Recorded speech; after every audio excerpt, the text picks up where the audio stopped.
Good morning, children. I am Mrs. Nahijueria, taking physical science for class 10th. We are into the first session of Unit 6, Structure of an Atom. Let's see wave nature of light. According to the wave theory of light, light can be thought as a wave propagating in all directions from the source. Unlike mechanical waves, light can travel in vacuum. As we see that a wave requires a material medium to travel, but light can travel in vacuum also. This is possible because of periodic variations in the magnitude of electric and magnetic fields associated with it. The vibrating electric charge creates a change in the electric field, and the change in electric field causes a change in magnetic field. These fields are perpendicular to each other and both are at right angles to the direction of propagation of wave. These oscillating fields propagate to form a wave. So, visible light is claimed as an electromagnetic wave. The speed of light in vacuum is approximately 3 into 10 to the power of 8 meter per second. As you can see, an electromagnetic wave, the electric field, the vibrating charge gets a change in the magnetic field. And this continuous process in which both the created fields being perpendicular to one another. Here you see the magnetic field and the electric field is perpendicular to the magnetic field, and these two are in turn perpendicular to the propagation of the direction of the wave. So this process continues with both the created fields being perpendicular to each other and at right angles to the direction of the propagation of the wave. So the distance between similar points, that is two peaks, is known as wavelength, and it is represented by the letter lambda.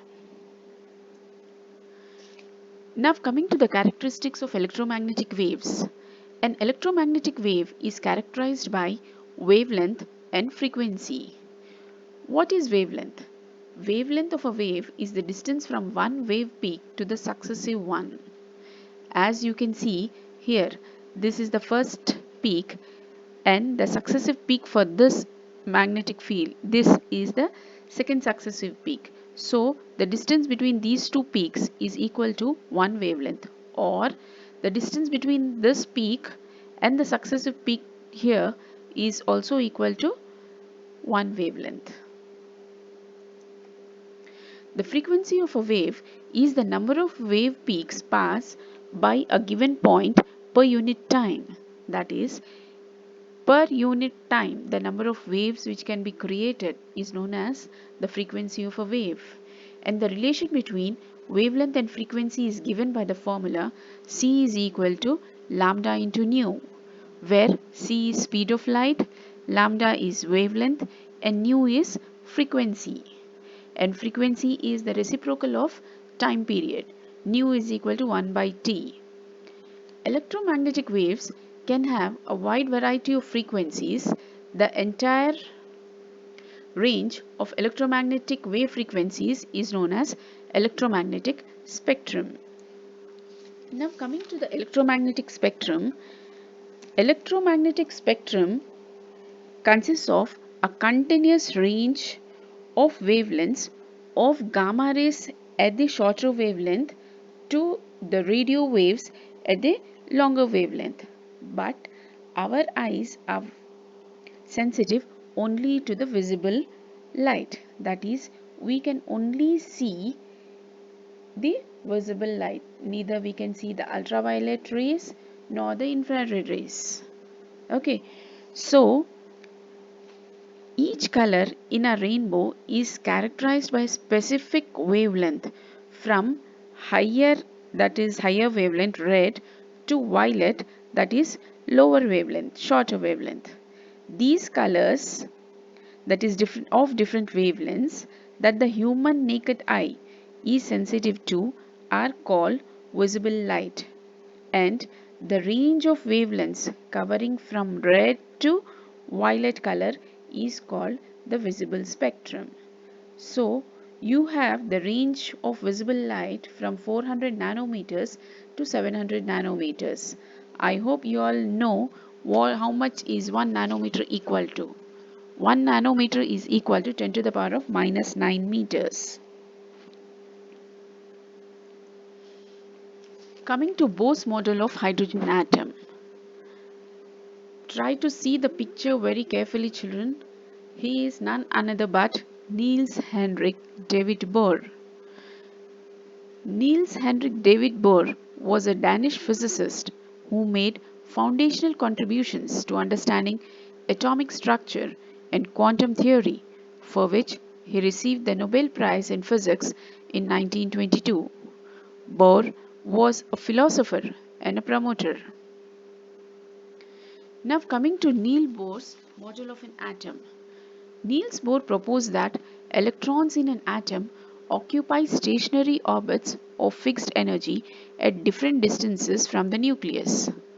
So, when an electron jumps from a lower energy level to a higher energy level, it absorbs energy.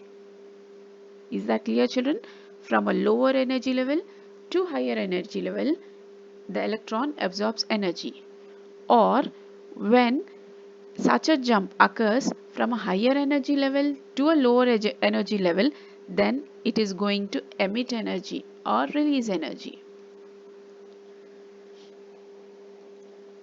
The energies of an electron in an atom can have only certain values, E1, E2, E3, that is, the energy is quantized. The states corresponding to the energies are called stationary states, and the possible values of the energy are called the energy levels. The lowest energy state of the electron is known as ground state. Whenever an electron gains energy, it moves to a higher energy level, that is known as your excited state. And the electron loses the energy and comes back to its ground state. The energy emitted by the electron is seen in the form of electromagnetic energy. And when the wavelength is in the visible region, it is visible as an emission line. Bohr's model explains all the line spectra observed in the case of hydrogen atom. It is a successful model as far as line spectra of hydrogen atom is concerned. But Bohr's model failed to account for the splitting of line spectra. Coming to Bohr-Sommerfeld model of an atom. Sommerfeld added elliptical orbits to circular orbits proposed by Bohr. He retained the first orbit as it is, that is, it is represented by n is equal to 1 and L is equal to 0. Sommerfeld added one elliptical orbit to Bohr's second orbit, that is n is equal to 2. He added one elliptical orbit, that is L is equal to 0. He added two elliptical orbits to Bohr's third orbit. Bohr's third orbit is represented by n is equal to 3, L is equal to 0, and two elliptical orbits are represented by L is equal to 1 and L is equal to 2. Now coming to Bohr-Sommerfeld model for n is equal to 4, he added 3 elliptical orbits. So Bohr-Sommerfeld model failed to account for the atomic spectra of atoms with more than one atom. He was successful in explaining the atomic spectra of hydrogen atom. Now coming to the assignment, draw an electromagnetic wave. Second question, what is an electromagnetic spectrum? And the third question, draw Bohr-Sommerfeld model of an atom. Thank you.